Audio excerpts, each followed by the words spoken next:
You're dead when we get home. Derek's whisper made Lena's blood freeze. His fingers crushed her wrist under the table. The gala's laughter felt like mockings from hell.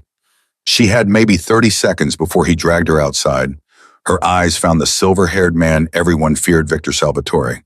She didn't think, didn't breathe, just moved. Her heels clicked across marble. She grabbed his face, kissed him like her life depended on it, because it did. The room exploded into gasps. When she pulled back, trembling, Victor's dark eyes burned into hers. His hand gripped her waist, possessive, dangerous, claiming.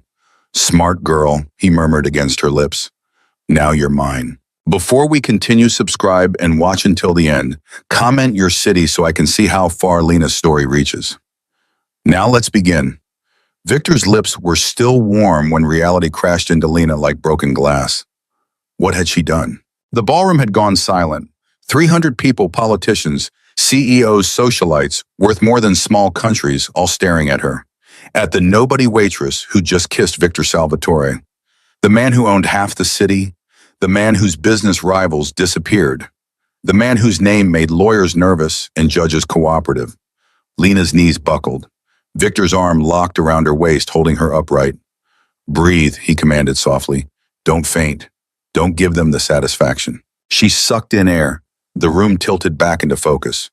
"What's your name?" Victor's voice was closer now, his breath against her temple. "Lena."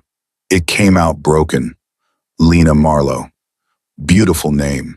His thumb traced circles on her hip bone through the thin dress fabric.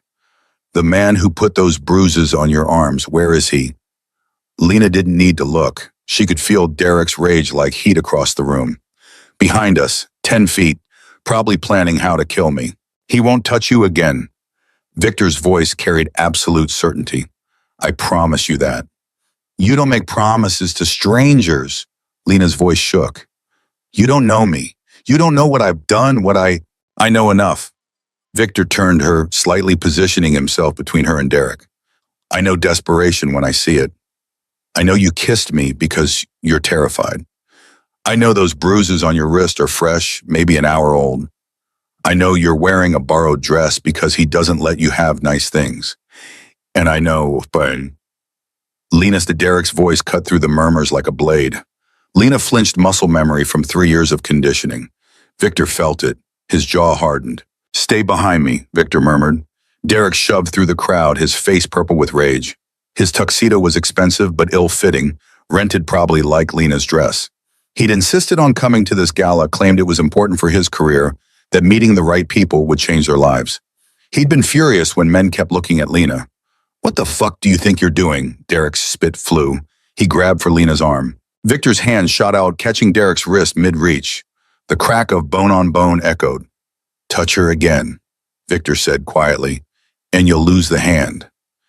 Derek's eyes went wide, and for the second fear flickered across his face. Then stupid male ego surged back. "This is my girlfriend." Derek tried to yank his wrist free. Victor didn't budge. "We had a fight. She's being dramatic. This doesn't concern you. Your girlfriend..." Victor's tone could freeze blood. "The woman who just kissed me in front of 300 witnesses is your girlfriend." "She didn't mean it." Derek's voice rose. People were recording now. Phones everywhere. "She's confused, emotional. You know how women get." "How women get..." Lena heard herself speak. Her voice sounded far away. "How women get, Derek.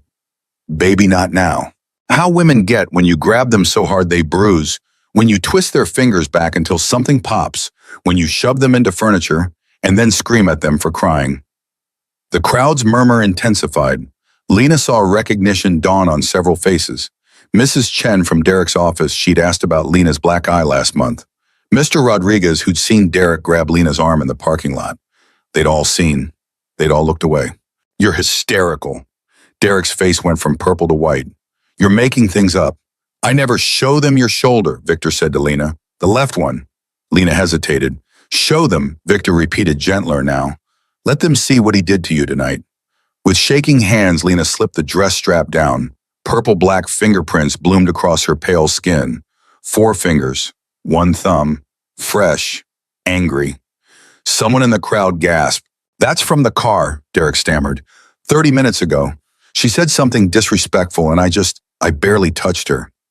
You barely touched her. Victor finally released Derek's wrist. Derek stumbled backward. You left handprints on a woman half your size because she spoke. And you think that's barely touching? Who the hell are you to judge me? Derek's voice cracked. You think your money makes you better. You think you can just take whatever you want. She's mine. We've been together 3 years. You can't just... Victor moved. 1 second, he was standing still. The next, Derek was on the floor, Victor's knee on his chest, Victor's hand around his throat. Listen very carefully, Victor said, conversational as ever. Lena came to me. She chose me. She kissed me and asked for my protection. And I'm giving it to her, which means she's not yours anymore. She's mine. You can't, Derek choked. I can do anything I want. Victor's smile was terrifying. I own the building where you work. I own the bank that holds your mortgage. I own the judge who'd hear any case you bring against me. So when I say she's mine now, I mean it. Do you understand? Derek's eyes bulged. He tried to nod. Victor stood brushing invisible lint from his suit. Derek gasped on the floor like a fish. Marcus! Victor didn't raise his voice, but a man materialized from the crowd. 6'4", built like a tank, with cold eyes that had seen too much. Mr. Morrison needs to leave. No, Derek scrambled to his feet. Lena, please, baby, I'm sorry. I know I lost my temper. Work has been hell and I took it out on you, but I love you. You know I love you. The magic word. Love. Lena had heard it after every bruise, every broken promise. Every night she'd locked herself in the bathroom. Love doesn't leave bruises, Lena whispered. Everyone fights, Derek's voice turned pleading. Every couple has rough patches. We can fix this. We always fix this. Just come home with me. We'll talk. I'll do better. I promise. You've promised before. Lena's voice grew stronger. You promised after you gave me a concussion, after you cracked my rib, after you dislocated my finger. You always promise, Derek, and it's always a lie. I'll change. Derek lunged toward her. Marcus caught him effortlessly.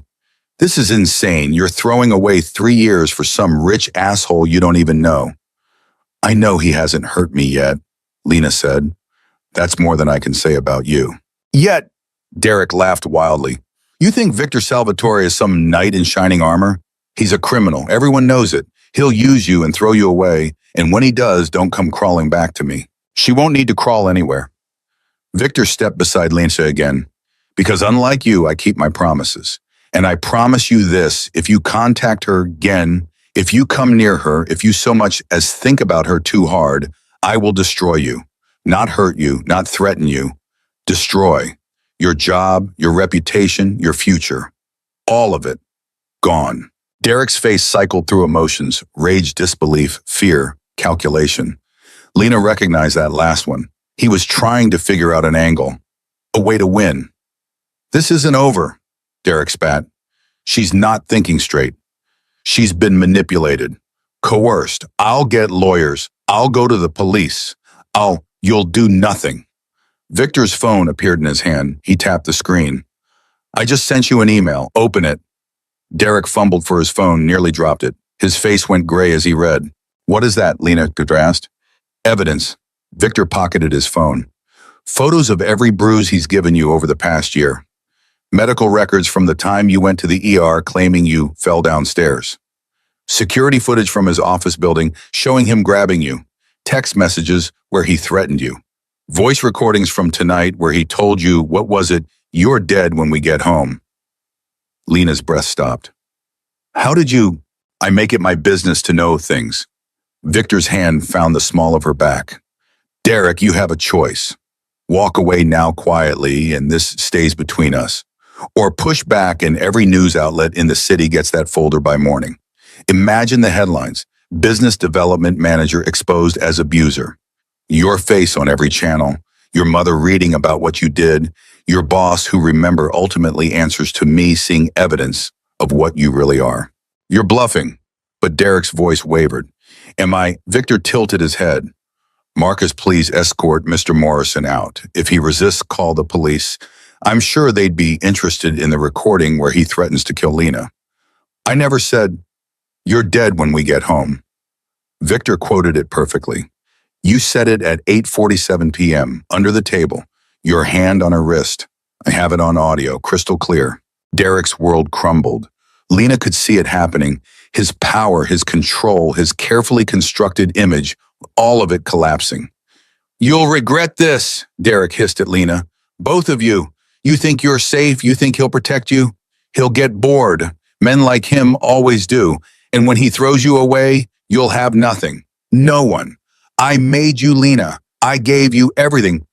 You gave her bruises and nightmares. Victor's voice could cut steel. Marcus, now. Marcus moved forward. This time Derek didn't resist. He let himself be guided toward the exit, but his eyes stayed locked on Lena.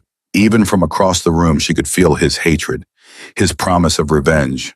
Then the doors closed. Derek was gone.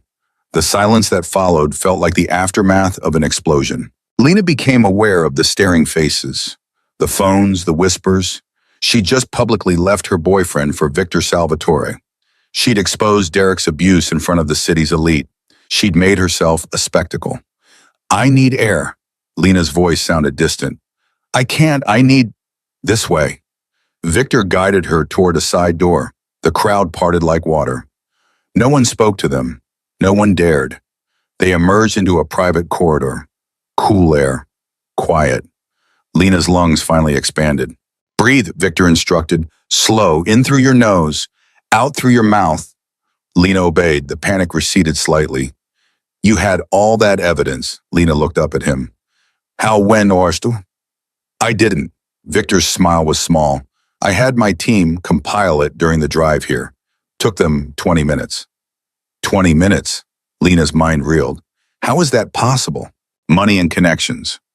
Victor shrugged. Also, Derek's not as careful as he thinks. He took you to the same ER twice, used his real name both times. The night nurse remembered you. She remembered not believing your fell downstairs story. Tears burned Lena's eyes.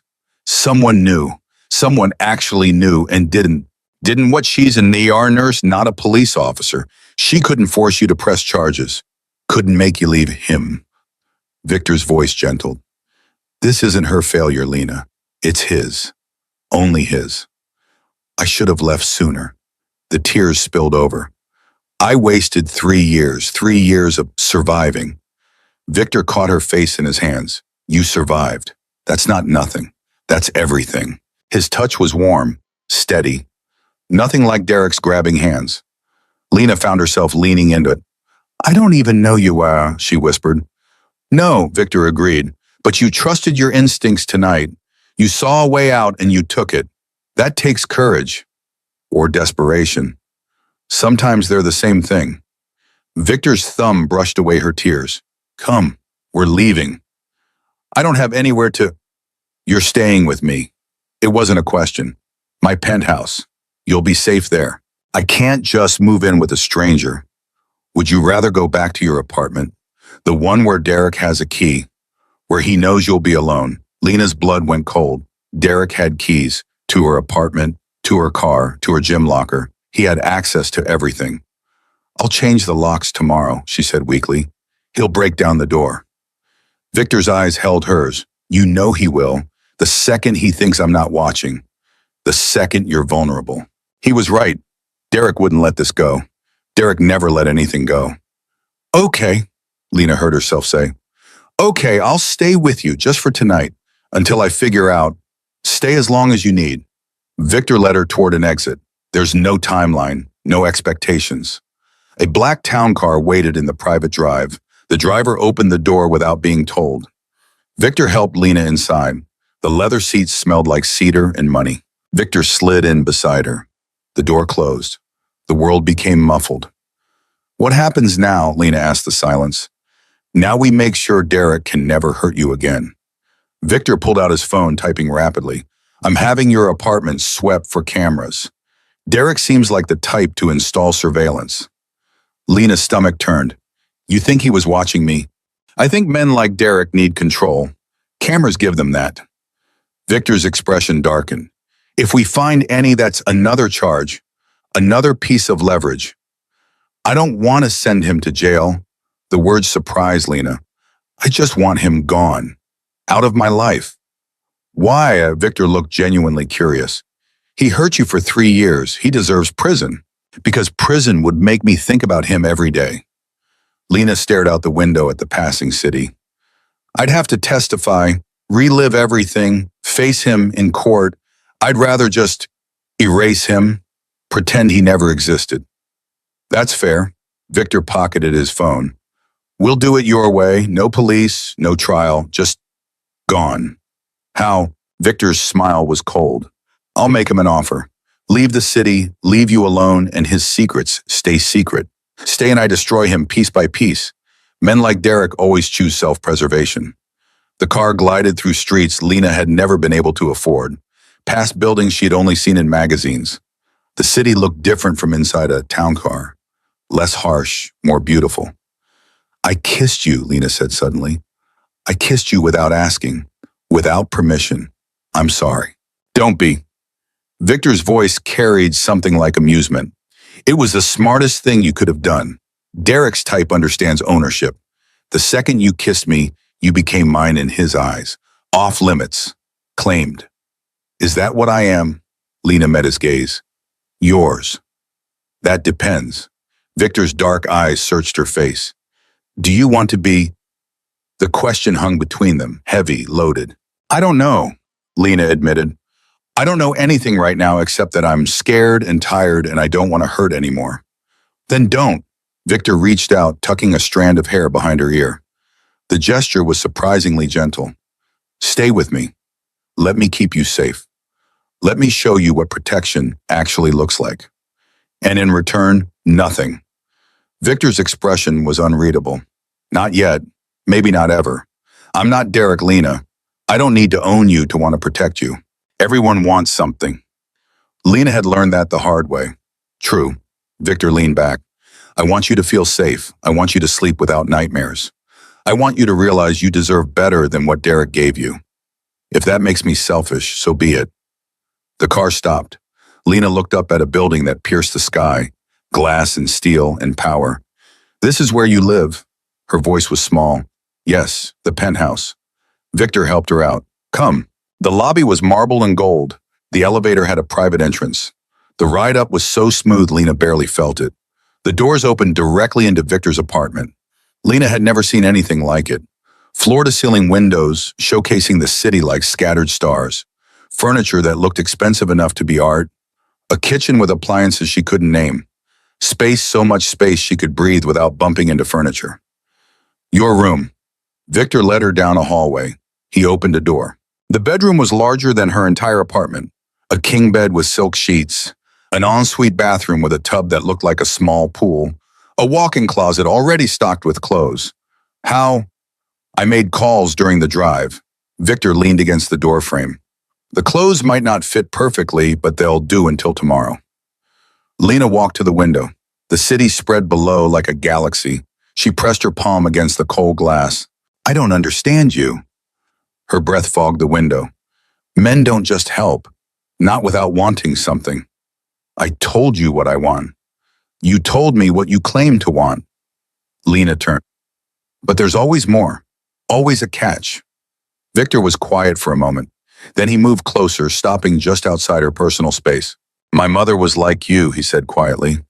Young, trapped. My father hurt her for years. I was 6 when I watched him put her in the hospital for the last time. She never recovered. Died when I was 12. Lena's breath caught. I swore that day I'd never be like him, and I'd never let another woman suffer what she suffered. Victor's eyes held old pain. When I saw you tonight, the fear in your eyes, the bruises, the way you were looking for escape, I saw her, and I couldn't walk away. I'm sorry about your mother. So am I. Victor's jaw tightened. But her death taught me something. Power without purpose is just violence. I have power, wealth, connections, and I choose to use them to protect people like you, like her. Lena's phone buzzed. Her hands shook as she pulled it out. 23 missed calls from Derek, 57 text messages. Don't read them. Victor's hand covered hers. Block him, right now. Lena's thumb hovered over the screen. The preview of Derek's latest message showed, you'll come crawling back. You always do. And when you do, I won't be there. Something inside Lena snapped. She blocked Derek's number, deleted every message unread. 3 years of texts, threats, apologies, love bombing, gaslighting, all gone. Done. She looked up at Victor. It's done. Victor's smile was approving, proud. Good girl. The words hit different than when Derek said them. When Derek praised her, it felt like manipulation, like a reward for being obedient.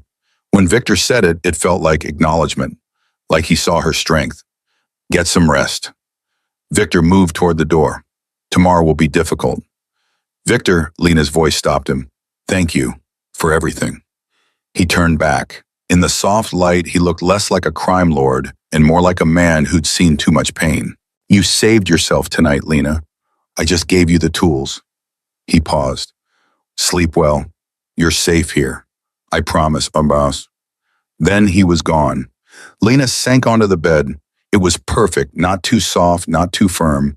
The sheets smelled like lavender. Through the window, the city glittered. She was safe.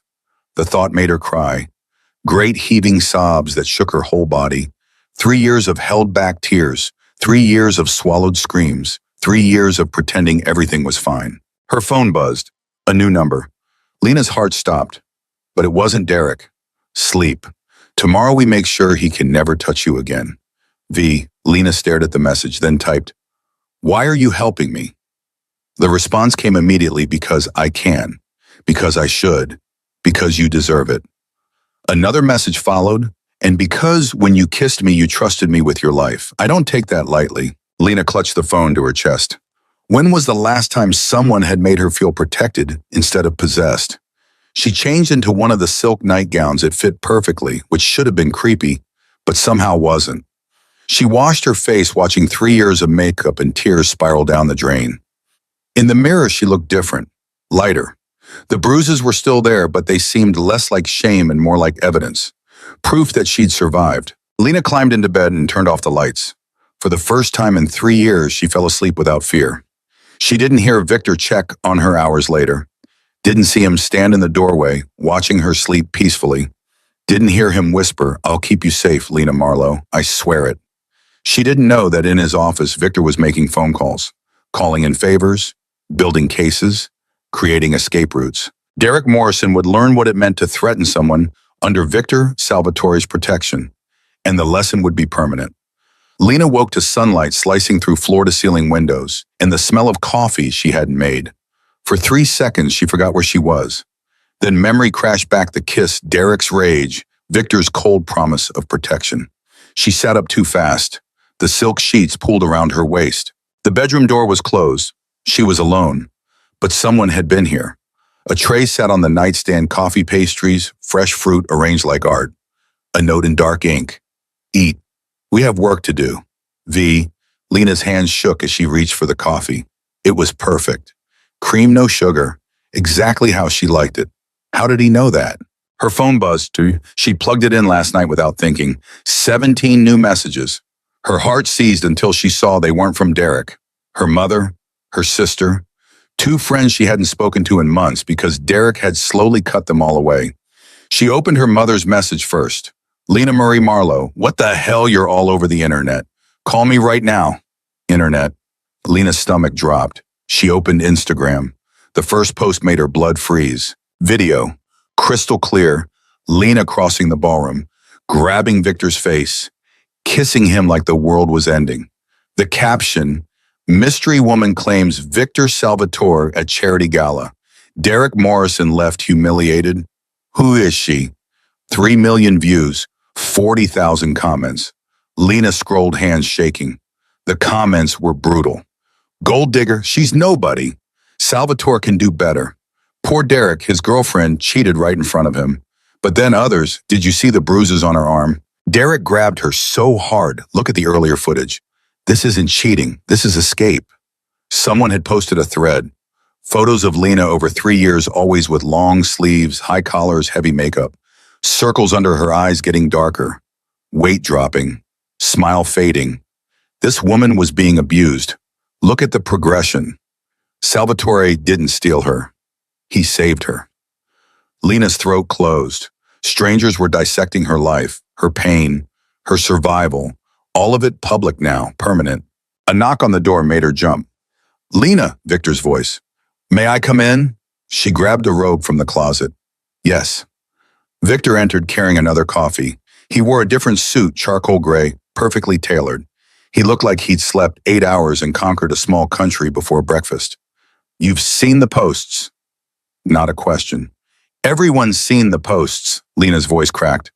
My mother, my sister, people I went to high school with are commenting. They're calling me I know what they're calling you. Victor set down his coffee. And in 48 hours, the narrative will shift. Trust me. How can you know that? Because I control the narrative. Victor pulled out his phone, tapped the screen. Read this. Lena took the phone. A news article published 20 minutes ago. Sources close to Victor Salvatore reveal. Charity Gala kiss was rescue, not romance. Woman allegedly suffering domestic abuse sought help from billionaire known for philanthropy. The article was clinical, professional. It laid out facts without sensationalism. Derek's controlling behavior witnesses who'd seen warning signs Lena's ER visits. It painted Victor as a protector, not a homewrecker. You leaked this, Lena looked up. I had my team place it strategically. 3 major outlets. By noon, every news channel will run the story. Victor reclaimed his phone. Derek wanted to make you look unstable. We're making him look dangerous. This will ruin him. Lena's chest felt tight. His job, his reputation, everything. Yes, Victor's expression didn't change. That's the point. I told you I didn't want revenge. This isn't revenge. It's protection. Victor's voice hardened. Derek won't stop Lena. Men like him never do. They escalate, they stalk, they hurt. The only way to keep you safe is to make sure he has too much to lose by coming near you. Lena wanted to argue, but she knew Victor was right. Derek had already sent 57 texts, had probably driven past her apartment, was probably plotting ways to get her back. What about my job? Lena asked quietly. I waitress at Romano's. I'm supposed to work tonight. You quit. Victor said it like it was already done. Excuse me. You can't go back there. Derek knows where you work. He'll show up, make a scene, possibly worse. I need money. Lena stood him, anger flaring. I can't just quit. I have bills, rent, student loans. I can't survive on... You're under my protection now. Victor stood too. That includes financial support. I'm not taking your money. Lena's voice rose. I'm not some charity case you get to... You kissed me. Victor stood up closer. You made a claim. In my world, that means something. It means you're mine to protect, mine to provide for, mine to care for. I'm not a possession. No, you're a woman I've chosen to protect. There's a difference. Victor's eyes held hers. I don't expect anything in return, Lena. No sex, no servitude, no performance. Just safety. Just peace. Is that really so terrible? Lena's anger deflated. When was the last time someone had offered her something without demanding payment? I don't know how to do this. Her voice went small. I don't know how to let someone help me. Then learn. Victor's expression softened, starting today. Lena's phone exploded with notifications. She glanced down. Her social media was blowing up. Friend requests, messages, news outlets asking for interviews. Don't respond to any of them. Victor's hand covered her phone. My PR team will handle it. You have a PR team. I have teams for everything. Victor smiled slightly. Welcome to my world. A sharp knock interrupted them. Marcus appeared in the doorway, his expression grim. We have a problem. Marcus's voice was gravel. Derek Morrison just showed up at Lena's apartment building. Building security stopped him, but he's making threats. Says he'll call the police. Claim kidnapping. Lena's blood went cold. He can do that? He can try. Victor's jaw tightened. What else? He's got his phone out, recording himself, playing the victim for social media. Marcus pulled out a tablet, showed them the live video. Derek stood outside Lena's building, face blotchy from crying. His voice shook with false emotion.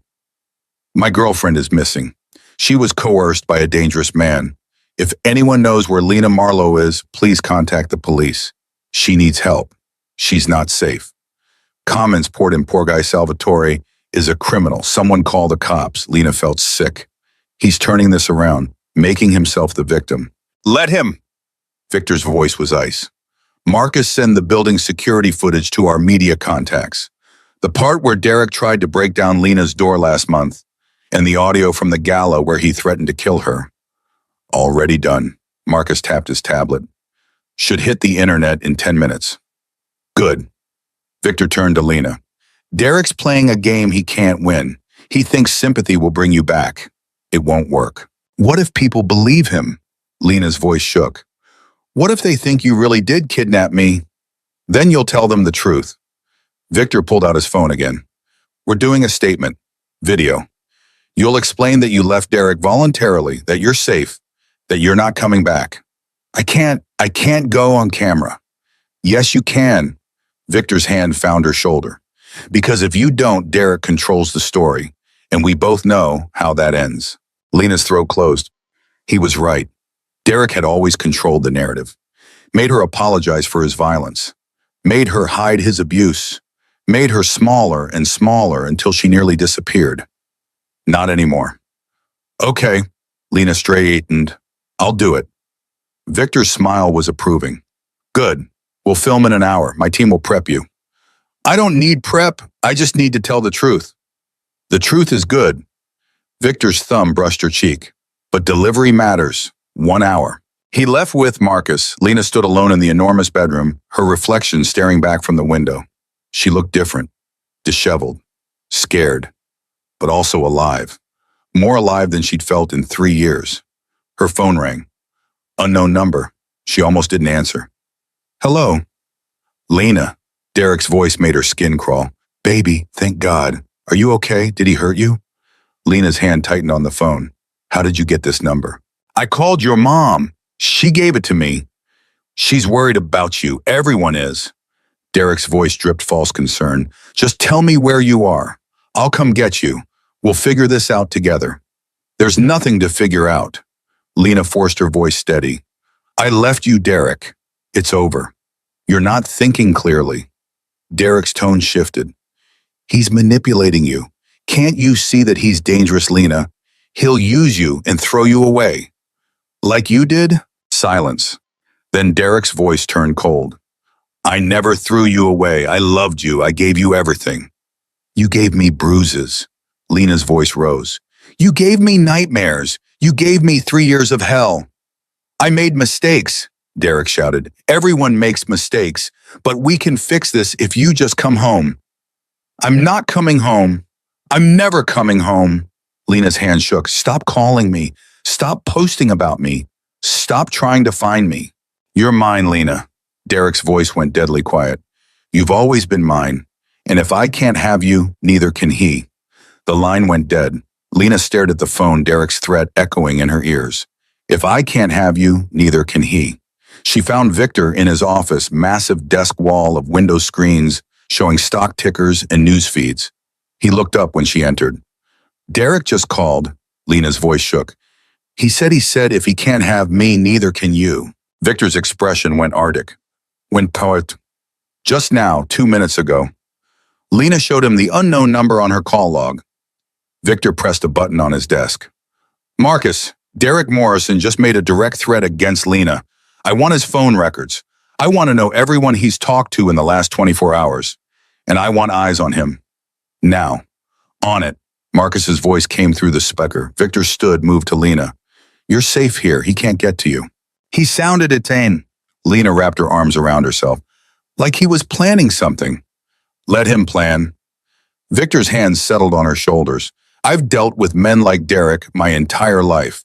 They threaten, they posture, but when faced with real consequences, they fold. What if he doesn't fold? Then I'll break him. Victor's voice carried absolute certainty. Permanently. A woman appeared in the doorway, 50's sharp suit tablet in hand. Mr. Salvatore, the PR team is ready. Thank you, Angela. Victor turned to Lena. This is Angela Chen. She runs my public relations. She'll help you prepare for the statement. Angela's smile was professional but kind. Ms. Marlowe, I know this is overwhelming, but we'll make it simple. Just you speaking your truth. No scripts, no performance, just honesty. I can do that. Lena hoped she sounded braver than she felt. Angela led her to another room, smaller, warmer, with a camera on a tripod and soft lighting. A makeup artist waited, just to hide the shadows under your eyes. The artist, a young woman with gentle hands, gestured to a chair. And maybe cover the bruise on your shoulder unless you want it visible. Lena thought about that. The bruise was ugly, purple-black. Derek's handprint burned into her skin. Leave it visible. Lena sat down. People should see what he did. Angela nodded approvingly. Good choice. Authenticity matters. 20 minutes later, Lena sat in front of the camera. Her hair was brushed but simple, her makeup minimal. She wore one of the shirts from Victor's closet, white crisp, too big on her frame. The bruise on her shoulder was clearly visible. Whenever you're ready. Angela stood behind the camera. Just talk to me like we're having coffee. Tell me why you left Derek. Lena took a breath, looked directly at the lens. My name is Lena Marlowe, and I need to tell you the truth about what happened at the charity gala. Her voice shook, but she pushed through. For 3 years, I was in a relationship with Derek Morrison. For 3 years, he hurt me. He grabbed me hard enough to bruise. He shoved me into furniture. He twisted my fingers until they broke. He threatened to kill me. Tears burned her eyes, but she didn't look away. Last night at the gala, Derek grabbed my wrist under the table. He told me I was dead when we got home, and I knew if I left with him, he'd make good on that threat. So I did the only thing I could think of. I asked Victor Salvatore for help. Her voice steadied. I kissed a stranger because I was terrified, because I needed someone powerful enough to stand between me and Derek. And Victor, Mr. Salvatore, he helped me. He didn't ask for anything in return. He just protected me. He made sure Derek couldn't hurt me anymore. Lena touched the bruise on her shoulder. This is from last night, Derek's handprint, because I spoke when he didn't want me to speak. This is what he did to me in public. Imagine what he did in private. She looked directly at the camera. I'm not kidnapped. I'm not coerced. I'm not coming back. I'm safe for the first time in 3 years. And if Derek truly loved me like he claims, he'd be happy about that. He'd want me safe, but he doesn't. He wants me controlled. He wants me scared. He wants me broken. Lena's voice hardened. I'm not broken. I survived. And I'm not going back. She stood, walked out of frame. Cut. Angela's voice was thick with emotion. That was perfect. Absolutely perfect. Lena's legs gave out. She sank into a chair, shaking. Angela handed her water. You did beautifully. Angela squeezed her shoulder. This will change everything. How long until it posts? Lena asked. We'll have it edited and uploaded in 30 minutes. Every major outlet will pick it up within an hour. Angela checked her tablet. The narrative is about to shift hard in your favor. Victor appeared in the doorway. He must have been watching. His expression was unreadable, but something in his eyes looked almost proud. Well done, he crossed to her. That took courage. I just told the truth. Lena's hand still shook. The truth is the hardest thing to tell. Victor pulled her to her feet. Come, you need food. Real food, not pastries. He led her to the kitchen, all gleaming appliances and marble countertops. Victor surprisingly started cooking. He moved with the same precision he brought to everything else. You cook, Lena watched him crack eggs into a pan. My mother taught me. She said a man who can't feed himself is a man who will starve or become dependent. I'm neither. Victor added cheese, herbs, vegetables. Sit. Lena sat at the island, watched him work. It was strangely domestic, comfortable. Your mother sounds like she was strong, Lena said quietly. She was. Victor's jaw tightened. She stayed with my father because she thought she had no choice. No money, no family, no way out. By the time she found the courage to leave, it was too late. I'm sorry. Don't be sorry. Be grateful you're not her. Victor slid an omelet in front of her. Eat. It was perfect. Fluffy, seasoned, exactly right. Lena ate like she was starving. Maybe she was. When had she last eaten without Derek criticizing her weight, her portions, her choices? Slow down. Victor's voice was gentle. You'll make yourself sick. Lena forced herself to chew slower, breathe between bites. Victor's phone buzzed. He checked it, his expression darkening. What? Lena set down her fork. Derek just posted a response to your building security footage. Victor turned his phone around. Derek sat in his car. eyes red, voice breaking. That footage is from a month ago. I was trying to check on Lena because she wasn't answering her phone. I was worried. I knocked hard, yes, but I never tried to break in. Salvatore is twisting everything. He's isolating Lena from everyone who loves her. This is what abusers do.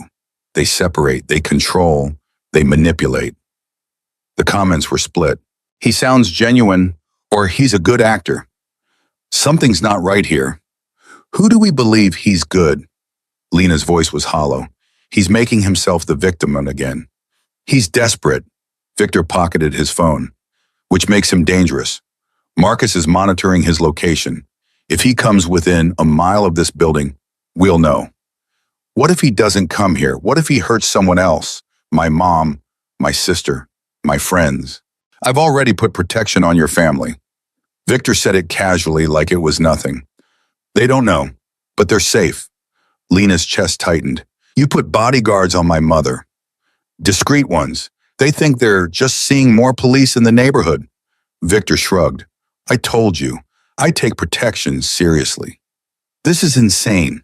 Lena stood paced. A week ago, I was a waitress. Now I have bodyguards and PR teams and millions of people watching my life fall apart online. Your life isn't falling apart. Victor caught her hand, stopped her pacing. It's being rebuilt. Better, stronger. I didn't ask for better. I just asked for safe. You asked for both when you kissed me. Victor pulled her closer, whether you meant to or not.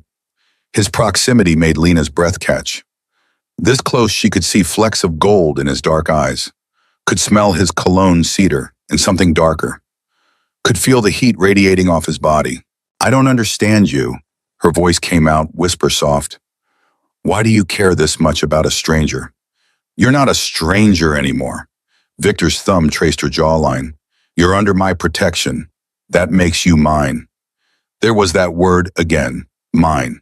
But the way Victor said it didn't feel like ownership. It felt like responsibility, like commitment.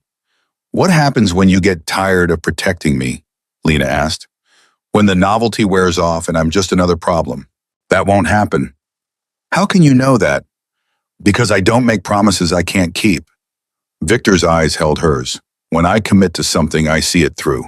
Always. Lena wanted to believe him. God, she wanted to believe someone could actually keep their promises.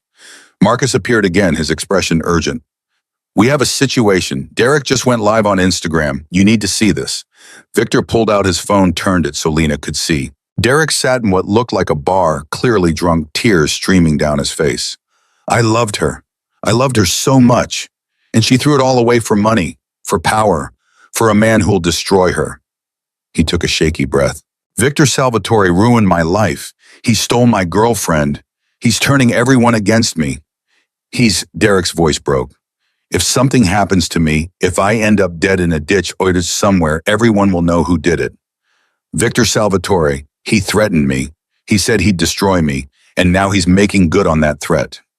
The live stream had 50,000 viewers. The comments poured in faster than Lena could read. He's building a case.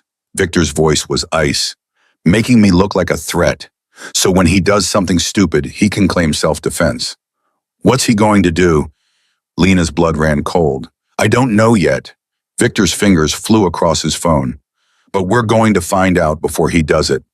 The live stream cut out. Derek was gone. Marcus! Victor's voice was steel. Find him, now. Already on it. We've got his phone pinging near. Marcus stopped. His expression went grim. Boss, he's 2 blocks from here. Lena's world tilted. He found me. He found the building. Victor corrected. He can't get up here. Security won't let him pass the lobby. As if on cue, Victor's phone rang. Building security. Mr. Salvatore, we have a Derek Morrison in the lobby. He's demanding to see Lena Marlowe. He's getting aggressive. Should we call the police? No. Victor's voice was calm. I'll handle it. Keep him in the lobby. Don't let him leave. Victor ended the call, looked at Lena. Stay here with Marcus. Don't come downstairs no matter what you hear. You're going down there. Lena grabbed his arm. He threatened you. He said a lot of things. Victor's expression was cold. Now I'm going to say a few things back, and he's going to listen. Victor, please. Trust me. Victor's hand cupped her face. I've handled worse than Derek Morrison, much worse. Then he was gone, striding toward the elevator with the confidence of a man who owned the world. Lena stood frozen. Marcus positioned himself between her and the door. He'll be fine. Marcus's voice was surprisingly gentle. I've seen the boss handle senators, mob bosses, and cartel leaders. Derek Morrison is nothing. What if Derek has a weapon? Lena's voice shook. Then Derek will regret bringing it. Marcus's expression was granite. Trust Mr. Salvatore. He knows what he's doing. Lena paced, checked her phone. Nothing. Checked again. Still nothing. 5 minutes felt like hours. Then her phone buzzed. A text from Victor. It's handled. Coming back up. What does that mean? Lena showed Marcus. It means Derek won't be a problem anymore. Marcus's smile was cold. The boss doesn't make idle threats. The elevator dinged. Victor stepped out, completely composed, not a hair out of place, but his knuckles were slightly red. What did you do? Lena rushed to him. I had a conversation. Victor walked past her to the bar, poured himself scotch. Derek understands now that you're off limits. That's it. Just a conversation. A very clear conversation. Victor drank. He won't bother you again. How can you be sure? Victor pulled out his phone, showed her a video. Security footage from the lobby. Derek standing there, aggressive shouting. Then Victor appearing. Victor saying something too quiet for the audio to catch. Derek's face going pale. Derek stumbling backward. Derek literally running from the building. What did you say to him? Lena whispered. That if he ever contacts you again, I'll release the full file on him. Every woman he's hurt, every boss he's stolen from, every lie he's told. His life won't just be ruined, it'll be over. Victor's voice was matter of fact. And I showed him proof that I could do it. Bank records, police reports he thought were buried, testimony from ex-girlfriends, everything. Lena sank into a chair. You investigated his entire life. I investigate everyone who poses a threat. Victor set down his glass. Derek Morrison has hurt 4 women before you. None of them pressed charges because he threatened them, isolated them, made them think they were crazy. 4 women. Lena wasn't even his first victim. They deserve justice too. Lena's voice hardened. They'll get it if they want it. Victor sat beside her. I've already contacted them through intermediaries. Offered legal support if they want to come forward. No pressure, just options. You did that for strangers. For women Derek hurt, like my mother was hurt. Victor's jaw tightened. This isn't just about you anymore, Lena. This is about making sure Derek never hurts another woman. Lena's throat closed. Victor wasn't just protecting her. He was protecting everyone Derek might hurt in the future. Thank you. The words felt inadequate. Don't thank me yet. Victor's expression was grim. Derek's cornered, desperate. He might do something stupid. Like what? The windows exploded. Glass shattered inward. Lena screamed. Victor threw himself over her, covering her body with his. Marcus appeared with a gun drawn. Stay down! Marcus's voice was command sharp. Lena couldn't breathe, couldn't think. Victor's weight pressed her into the floor. Glass rained down like deadly snow. Then silence. Victor lifted his head cautiously. Everyone okay? Clear. Marcus moved to the windows. Shooter's gone. Looks like boss, you need to see this. Victor stood, helped Lena up. Her hands were shaking, her ears ringing. Embedded in the far wall was a bullet, and attached to it a note. Marcus retrieved it carefully, held it up. You took what's mine. Now I'll take what's yours. The handwriting was Derek's. Victor's expression went absolutely cold. Marcus, find him. I don't care what it takes. Find Derek Morrison and bring him to me. Victor, Lena started. He just tried to kill us. Victor's voice was ice. The time for mercy is over. Marcus was already on his phone before the glass stopped falling. Lock down the building. No one in or out. Pull all security footage from the last hour. I want eyes on every exit within a 3-block radius. Victor's hand stayed on Lena's shoulder, keeping her low. Did the bullet come through the window, or was it thrown? Thrown. Marcus examined the glass pattern. See how it shattered inward, but the impact point is low. He broke the window first, then threw the bullet with the note attached. So he's not armed. Victor stood, slowly pulling Lena up with him. He's making a statement. A stupid statement. Marcus holstered his gun. He just committed felony assault. We've got him.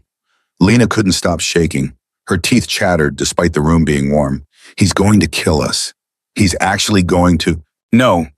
Victor turned her to face him. He's not. He's desperate and making mistakes. That note, that's evidence. The window. More evidence. Derek's digging his own grave. Then why do I feel like I'm already in mine? Lena's voice cracked. Victor's expression softened. He pulled her against his chest, wrapped his arms around her. Because fear doesn't follow logic. But I need you to hear me, Lena. Derek Morrison will never touch you again. I stake my life on that. That's what I'm afraid of. Lena pressed her face into his shirt. He'll kill you to get to me. He can try. Victor's voice rumbled in his chest. Many have. I'm still here. Sirens wailed outside. Marcus moved to the broken window, looked down. Police are here. Building security called it in. Good. Victor released Lena but kept one hand on her waist. Let them do their job. It'll put Derek on their radar officially. Two detectives arrived 15 minutes later, a woman in her 40s with sharp eyes and a younger man taking notes. The woman introduced herself as Detective Sarah Chen. Mr. Salvatore, Ms. Marlowe, I'm going to need statements from both of you. Detective Chen's gaze swept the room, lingering on the bullet hole, the shattered window, the note in the evidence bag Marcus had prepared. This is the second incident involving Derek Morrison in 24 hours. First the gala, now this. We're taking it seriously. Good. Victor gestured to the sitting area away from the broken glass. Sit. We'll tell you everything. For the next hour, Leisner recounted 3 years of abuse. The detective's expression never changed, but her pen moved faster with each new revelation. When Lena described the scar on her ribs from the coffee table, Detective Chen stopped writing. Do you have medical records for these injuries? Some. Lena's throat was dry. I went to the ER twice, urgent care once, but I lied about how it happened. Said I fell, walked into a door, the usual. The usual. Detective Chen's mouth tightened. Ms. Marlowe, I need you to understand something. What Derek Morrison did to you is called domestic violence. It's a crime. And with this evidence, the note, the window, your testimony, we can arrest him. Will he stay in jail? Lena asked. Depends on bail. With his resources, probably not long. Detective Chen's honesty was brutal. But it'll put him in the system, create a record, make it harder for him to hurt you. He'll be angrier when he gets out. Lena looked at Victor. He'll blame me for getting him arrested. Let him be angry from a distance. Detective Chen leaned forward. We'll file for a restraining order. If he violates it, he goes straight back to jail. No bail. Restraining orders are paper. Victor's voice was flat. They don't stop bullets. No, but they give us legal grounds to act. Detective Chen met his gaze evenly. I know who you are, Mr. Salvatore. I know your reputation. And I'm asking you, let us handle this the legal way. Don't do anything that puts you in a cell next to him. Victor's smile was cold. I don't end up in cells, Detective. Everyone ends up in cells if they break enough laws. Detective Chen stood. We'll put out a warrant for Derek Morrison's arrest. Assault, stalking, making terroristic threats. He'll be picked up within hours. After the detectives left, Victor's phone rang. He checked the screen, his expression darkening. It's Derek. Don't answer it. Lena grabbed his arm. I'm recording this. Victor tapped the screen, put it on a speaker. Derek, you have 10 seconds before I hang up and send this recording to the police. You think you've won? Derek's voice was slurred. Drunk or high or both. You think taking her makes you the hero. You're just another rich bastard who takes what he wants. I didn't take her. She came to me. Victor's voice was calm. Because you were hurting her. I loved her, Derek screamed.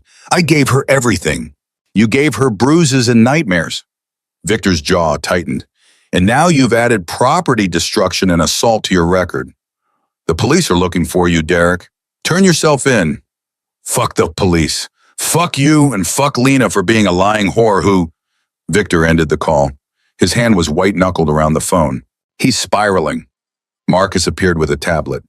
We've got eyes on him. He's at Murphy's Bar on 5th. Been there for 3 hours. Bartender says he's on his 8th whiskey. Send the location to Detective Chen. Victor's voice was ice. Let her pick him up. Already done. Marcus swiped the tablet. But boss, there's something else. Derek's been talking to someone. Same number calling him repeatedly. We traced it. Who? Lena asked. Marcus hesitated. Your mother. The words hit like a physical blow. What? Your mother has been calling Derek every hour since the gala. 37 calls total. Marcus showed her the call log. Most lasting 5 to 10 minutes. Lena's stomach turned. Why would she call her? Victor handed Lena his phone. Ask her yourself. Lena's hands shook as she dialed. Her mother answered on the first ring. Lena Marie Marlowe, where are you? Her mother's voice was sharp. Derek is beside himself. He's saying you've been kidnapped. Brainwashed. He showed me those videos. That man you kissed looks dangerous, Lena. You need to come home right now. Mom, Derek has been hurting me for 3 years. Lena forced the words out. He put me in the hospital twice. He broke my finger. He threatened to kill me. Silence. Then her mother's voice smaller. Derek said you'd say that. He said this Salvatore man is putting ideas in your head. Ideas, Lena's voice rose. Mom, I have bruises, scars, medical records. This isn't ideas. This is reality. Derek loves you. Her mother sounded uncertain now. He's been crying. He says he'll change. He says if you just come home, he always says he'll change. Lena was shouting now. And he never does. How can you not see that? I see a man who loves my daughter. Her mother's voice hardened again. And I see my daughter running off with a billionaire criminal instead of working on her relationship like an adult. Working on my relationship? Lena's laugh was hollow. Like you worked on yours with Dad, stayed for 20 years while he drank and screamed and broke things. Is that what you want for me? Her mother's sharp intake of breath told Lena she'd hit a nerve. That was different. Her mother's voice shook. How? Lena demanded. How is it different? Because I had children. I had no money. I had nowhere to go. Her mother's composure cracked. You have options I never had. You have education. You have youth. You can leave. I did leave, Lena shouted. I left Derek, and you're telling me to go back. I'm telling you to think clearly, her mother shouted back. Not to jump from one man to another. Not to throw away 3 years because things got difficult. Difficult. Lena's voice went quiet, dangerous. Mom, he broke my ribs. He gave me a concussion. He told me I was worthless so many times I started believing it. That's not difficult. That's abuse. Silence stretched between them. Lena could hear her mother breathing, could picture her face, the same face that had lied to neighbors about her own black eyes, had made excuses for Lena's father, had taught Lena that love meant suffering. I can't do this. Lena's voice broke. I can't have you choosing Derek over me. I'm not choosing anyone over, yes you are. Lena ended the call, stood there shaking. Victor took his phone back gently. I'm sorry. Don't be. Lena wiped her eyes. She made her choice, just like I made mine. She might come around. Victor's hand found her shoulder. Give her time. Time won't change her mind. She's been making excuses for abusive men her whole life. I was stupid to think she'd stop now. Lena's laugh was bitter. Derek probably reminds her of my father. That's why she likes him. Marcus's tablet pinged. Boss, Derek just left the bar. He's in a car heading east. Where east? Victor moved to look at the screen. Toward Lena's mother's house. Marcus pulled up a map. He's going to her. Lena's blood froze. He's going to use her against me. Tell her lies, turn her more against me. Or he's going there because he knows you're not there, and he needs sympathy. Victor was already moving. Either way, we need eyes on the situation. Marcus, get a team to the house. Discreet surveillance. What about my mother? Lena grabbed Victor's arm. Derek's unstable. What if he hurts her? Your mother invited this by calling him. Victor's voice was hard. She made her choice too. She's still my mother. Lena's voice cracked. Please, I know she's wrong, but I can't let Derek hurt her. Victor studied her face for a long moment. Then he pulled out his phone. Marcus, make sure the team is ready to intervene if Derek gets violent. I want audio surveillance too. I want to know exactly what they're saying. Relief flooded through Lena. Thank you. Don't thank me yet. Victor's expression was grim. Your mother might say things you don't want to hear. He was right. 20 minutes later, Marcus had audio streaming from a parabolic mic aimed at Lena's mother's living room. Lena sat frozen as her mother's voice came through the speakers. Derek, you can't keep doing this to yourself. You need to let her go. I can't. Derek's voice was thick with tears. She's my whole world. Without her, I'm nothing. You're not nothing. You're a successful man with a good career. My career is over, Derek shouted. Salvatore owns the company. He'll have me fired by Monday. He's destroying my entire life because Lena kissed him. Then maybe, her mother hesitated, maybe you need to accept that it's over. Move on. Find someone else. There is no one else. Derek's voice turned desperate. Don't you understand? Lena is it for me. She's the only woman I've ever loved. The only woman who understood me. Understood you. Her mother's voice sharpened. Derek, be honest with me. Did you hurt her? The things she's saying, are they true? Silence stretched. Lena held her breath. I lost my temper sometimes. Derek's voice went small. Work stress, money problems. I took it out on her and that was wrong. But I never meant to hurt her. I love her. Love doesn't leave bruises.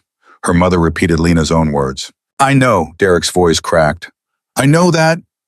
And I want to change. I want to be better. But she won't give me the chance. She just ran to the first rich guy who smiled at her. That's not fair. It's completely fair. Derek's voice rose. She kissed him.